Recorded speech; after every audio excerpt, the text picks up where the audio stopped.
Dengar baik-baik. Dalam mazhab Syafi'i, semua solat boleh ikut. Maksudnya solat fardu boleh ikut solat fardu lain. Solat sunat boleh ikut fardu, solat fardu boleh ikut sunat, solat sunat lain boleh ikut solat sunat lain. Contoh solat fardu lain ikut imam fardu lain. Contoh imam fardu asar, kita qada fardu zuhur, boleh.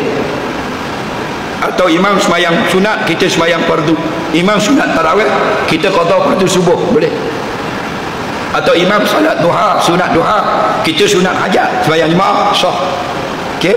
Yang tidak sah hanyalah dua jenis semayang. Ingat, yang pertama semayang gerhana.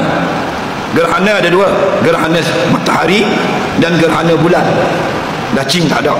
Gerhana matahari dan gerhana bulan. Okey. Jadi kalau imam semayang gerhana, kita mesti ikut semayang gerhana. Tak boleh semayang lain.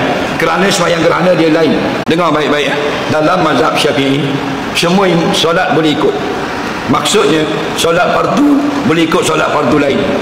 Solat sunat boleh ikut fardu, solat fardu boleh ikut sunat, solat sunat lain boleh ikut solat sunat lain. Contoh solat fardu lain ikut imam fardu lain. Contoh imam fardu asar, kita qada fardu zuhur, boleh. Atau imam semayang sunat, kita semayang fardu.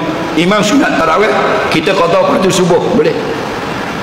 Atau imam salat duha, sunat duha, kita sunat hajat, semayang jemaah, sah. Okey. Yang tidak sah hanyalah dua jenis semayang. Ingat, yang pertama semayang gerhana. Gerhana ada dua, gerhana matahari dan gerhana bulan. Dacing tak ada.